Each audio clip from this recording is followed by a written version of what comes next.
जो दुख मुक्ति का मार्ग संशोधन किया, मार्ग बताया, उसमें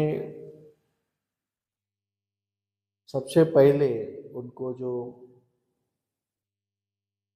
मार्ग मिला वो है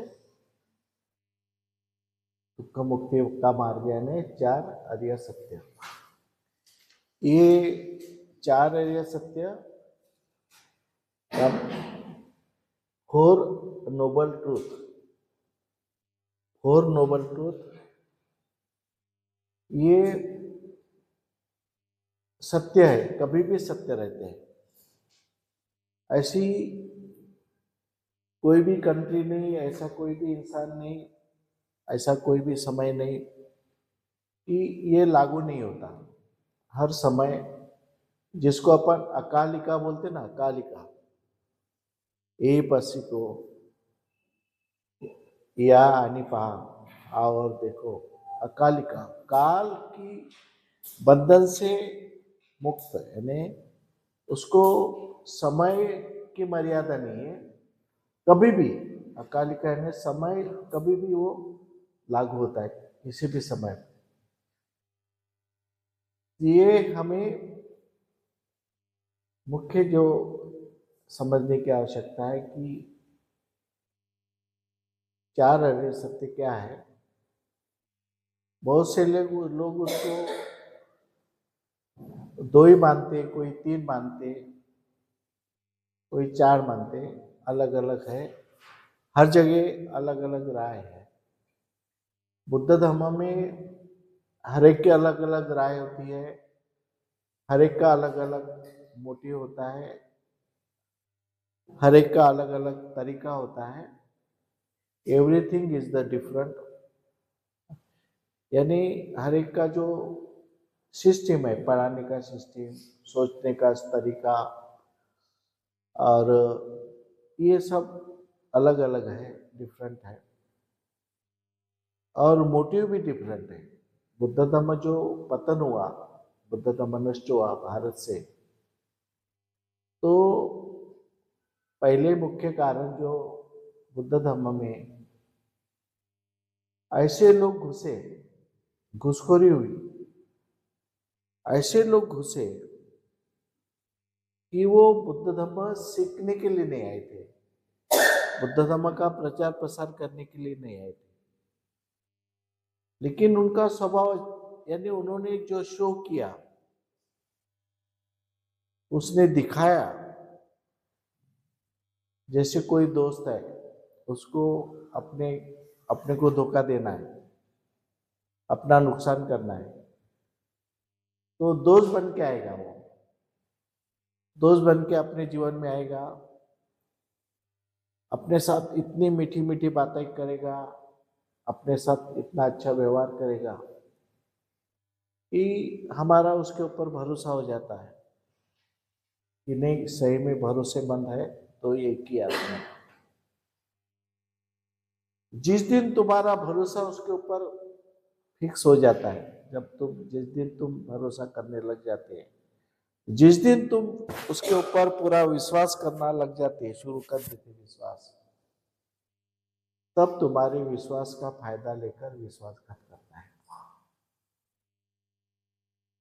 जिस दिन तुम्हारी श्रद्धा किसी के ऊपर आ जाती है, इतना तुम पागल हो जाओगे श्रद्धा से, तो फिर अंधश्रद्धा निर्माण कर लेता है। ऐसे भी समाज में कुछ लोग होते हैं, और कुछ लोग ऐसी दोस्तानी करते हैं तो दोस्त के लिए मर मिटने के लिए भी तैयार है, दोस्त के लिए जान देने के लिए तैयार है। तो ऐसे हर समाज में, हर जगह अनेक प्रकार के लोग मिलेंगे आपको,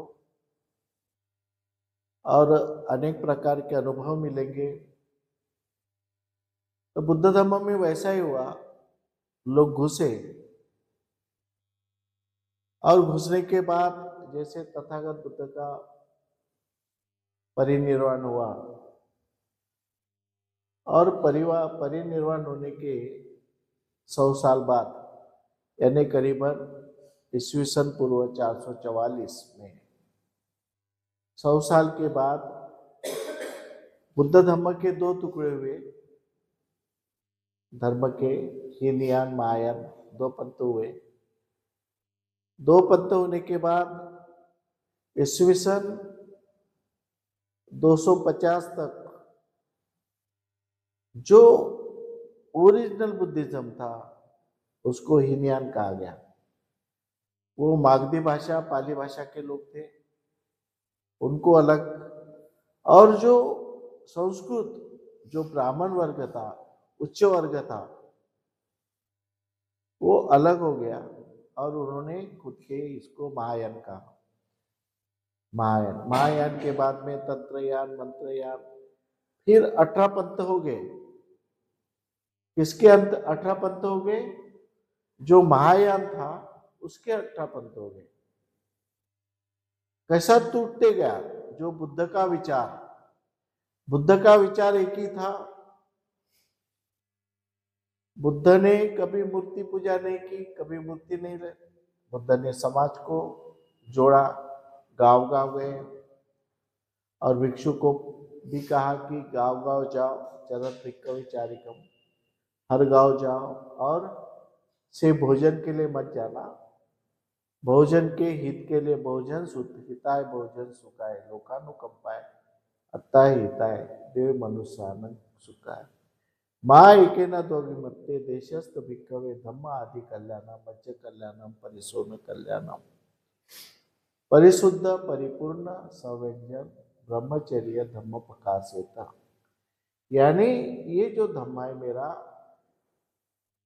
कल्याणकारी है, प्रथमदर्शी कल्याणकारी है, मध्य में कल्याणकारी है, अंत में कल्याणकारी है। ये सभी वर्गों के लिए कल्याणकारी है, बच्चों के लिए भी कल्याणकारी है, बुजुर्गों के लिए भी कल्याणकारी है, मध्य वयस्कर के लिए भी कल्याणकारी है। ये शुरुआत में भी कल्याणकारी है, अंत में भी कल्याणकारी है। हर जगह हर समय ये धम्म जो है कल्याणकारी है। इसलिए ऐसे धम्म को तुम पूरी तरह से परिशुद्ध करके, परिशुद्ध भावना से उसके धम्म के अनुसार ही धम्म को प्रकाशित करो। धम्म प्रकाशित यानी धम्म को, यानी ब्रह्मचर्य प्रकाशित। ब्रह्मचर्य का मतलब है इसमें धम्म आता है, वो प्रकाशित करो। लोग अज्ञानी होते हैं, हम सब लोग अज्ञानी होते हैं। हम कितने भी पढ़े लिखे हो फिर भी हम अज्ञानी हैं। अज्ञान हमारा साथ नहीं छोड़ता। अज्ञान के ऊपर हमेशा हमें ज्ञान से विजय प्राप्त करना पड़ता है। अज्ञान हर जगह होता है, हर इंसान में अज्ञान होता है। जैसे जैसे अज्ञान को दूर करेगा वैसा वैसा वो ज्ञानी बनते जाएगा। हर क्षेत्र में आदमी को आगे बढ़ता है, किससे? ज्ञान के आधार पर। हर क्षेत्र में अज्ञान है, हमें अज्ञान कहाँ है ढूंढना है। हमारी कमियां कहाँ है, हम कहाँ कमजोर है। हर इंसान में कमियां होती है, हर इंसान में अज्ञान होता है। उसको जो आदमी अज्ञान होने के बावजूद भी, धम्मपद में एक गाथा है, अज्ञानी होने के बावजूद भी जो ज्ञानी खुद को समझता है वो सबसे मूर्ख है। मूर्ख की व्याख्या जो धम्मपद में की गई है वो ऐसे है कि अज्ञानी होने के बावजूद भी वो खुद को अज्ञानी समझता नहीं, ज्ञानी समझता, वो मूर्ख है। और जो अज्ञानी रहने के बावजूद खुद को अज्ञानी समझता और ज्ञान प्राप्त के लिए प्रयास करता है, ज्ञान को आगे बढ़ाने के लिए प्रयास करता है, वो सही में ज्ञानी है। जैसे किसी का आधी बकेट है पानी, वो नल के नीचे रख दिया, टोटी शुरू किया, तो धीरे धीरे बकेट में पानी आ जाएगा, क्योंकि उसको लगता है कि ये बकेट खाली है, इसमें मुझे पानी भरना है। लेकिन जो कहता है कि बकेट तो खाली है, लेकिन उसको लगता है कि मेरी बकेट पूरी पानी से भरी हुई है, वो ना नल के सामने रखता है, उसको पानी डालने की आवश्यकता नहीं, उल्टी करके रख देता है, तो उसमें पानी जमा ही नहीं होता। उसकी समझ है कि उसमें बकेट में पानी नहीं रहने के बावजूद भी वो समझता है इसमें पानी है। किसी किसी को लगता है कि मुझे थोड़ा बहुत ज्ञान है, लेकिन मुझे और ज्ञान की जरूरत है। आधी बकेट पानी है, फिर नल के पास में रखता है, फिर पानी से पूरी बकेट भर जाती है। तो ऐसे समाज, बुद्ध कहते हैं कि समाज में ऐसे अज्ञानी लोग हैं कि जो समझते नहीं कि समस्या क्या है, अज्ञान का मतलब क्या है, what is the meaning of ignorance. अज्ञान का अर्थ क्या है, किसको अज्ञानी कहना चाहिए? जो अशिक्षित है उसको अज्ञानी कहना चाहिए, जिसने कम पढ़ाई की वो उसको अज्ञानी कहना चाहिए, जो कलेक्टर है उसको ज्ञानी कहना चाहिए। गाड़गे महाराज कितने पढ़े थे, तो गुरुजी महाराज कितने पढ़े थे, फिर उसको अज्ञानी कहेंगे। गाड़गे महाराज कुछ भी नहीं पढ़े थे, लेकिन उनकी जो कौन है, मातंग समाज के जो, हाँ, वो तो 1.5 दिन स्कूल में गया, अन्ना भाव साठे 1.5 दिन गया, पहले दिन गया, दूसरे दिन टीचर ने उसको मारा, आधे दिन में भाग गया, फिर स्कूल में गया नहीं। लेकिन उन्होंने जो कादम्बरी लिखा, उन्होंने जो साहित्य निर्माण किया, वो रशिया तक पहुंचा, फॉरेन तक पहुंचा, और उसके कादम्बरी के ऊपर पिक्चर तक निकले। ज्ञानी और अज्ञानी किसको कहेंगे? तो जो आदमी खुद को ज्ञानी समझता है लेकिन अज्ञानी है, जो खुद को अज्ञानी समझता है लेकिन ज्ञानी है, वो ज्ञान के प्रयास करता है, ज्ञान प्राप्त करने की प्रयास करता है, ज्ञान प्राप्त करने के लिए तड़पता है। कहाँ ज्ञान मिलता है? किताब पढ़ेगा, ये शिविर में जाएगा, वो शिविर में जाएगा, स्वयं किताब पढ़ेगा, वो अपना ज्ञान पढ़ाने के लिए प्रयास करता है। जैसे बाबा साहब के बारे में बंती जी ने बताया जब कि बाबा साहब आम्बेडकर वो 13 से 16 किताब टेबल पे रखते थे। क्या जरूरत थी बाबा साहब को 13 से 16 किताब रखने की टेबल पे? उनको ज्ञान चाहिए था। ये किताब से ज्ञान मिलता है, अरे इतने बड़े ऑथर है, उसका इतना बड़ा लेखक है, इतना ज्ञानी, वहां से मुझे कुछ मिलेगा। दूसरे किताब देखते थे, इतना बड़ा ऑथर है, यहां से मुझे कुछ ज्ञान मिलना चाहिए। 13 से 16 किताब टेबल पे रख के ज्ञान के लिए, एक एक ज्ञान के एक शब्द के लिए बाबा साहब तरसते थे। आदमी जैसे जैसे चातक पक्षी बोलते हैं ना, एक एक पानी के बूंद के लिए तरसता है, बाबा साहब ज्ञान के लिए, एक थोड़ा थोड़ा ज्ञान के लिए। कई इतनी पूरे दुनिया में सबसे बड़ी लाइब्रेरी किसकी थी? बाबा साहब, जिसने सिर्फ किताब रखने के लिए अपना घर बनाया, जो किताब रखने के लिए, ग्रंथालय के लिए किताब बनवाया। ऐसा विश्व में एक ही आदमी है जो बाबा साहब आम्बेडकर, ग्रंथ के लिए उन्होंने घर बनाया। इतना ज्ञान के लिए तरसते थे। हमें थोड़ा ज्ञान मिला तो फिर हम बोलते कि हमारे जैसा कोई नहीं। पढ़ना ही बंद कर देते, सीखना ही बंद कर देते। तो तुम्हारी बकेट तो खाली है, तुमने बकेट को उल्टा कर दिया। अब जिसकी बकेट आधी है उसको लगा कि मुझे और पानी की जरूरत है, वो नल के सामने बकेट रखेगा, आधी बकेट है, फिर पूरी भर देगा वो ज्ञान से। इसी प्रकार हमें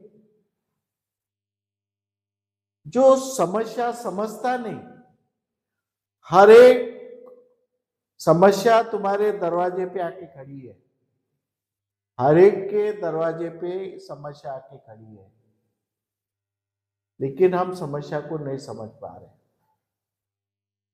अगर हम समस्या को समझ पाते तो आज हम कहाँ रहते, कहाँ रहते आज हम कहाँ के कहाँ पहुंच जाते।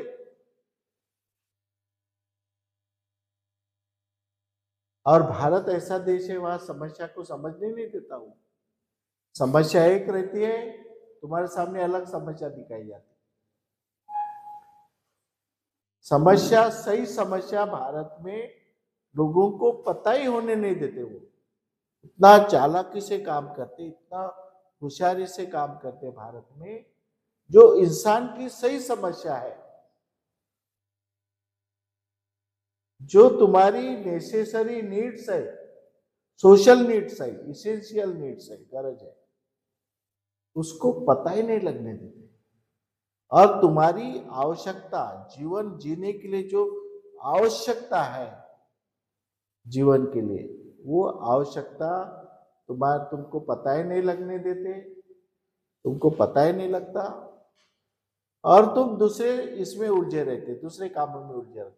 दूसरा काम तुम्हारे पीछे लगा दिया, ईवीएम मशीन, उसमें कोई भी बटन दबाओ कमल को जाता है, ईवीएम मशीन के लिए लगा दिया मशीन के पीछे तुमको। अरे ईवीएम मशीन खराब होगी नहीं होगी वो बात दूसरा है, दूसरी बात है। क्या मतपेटी से चोरी नहीं होता था? मतपेटी पूरी गायब की जाती थी यूपी में और राजस्थान में। लोगों को लाइन में लगने नहीं देते थे, जाओ तुम्हारा वोटिंग हमने मार दिया, भगा दो। बूथ पर आने नहीं देते थे लोगों को वोटिंग करने के लिए, तुमको लगा दिया उधर।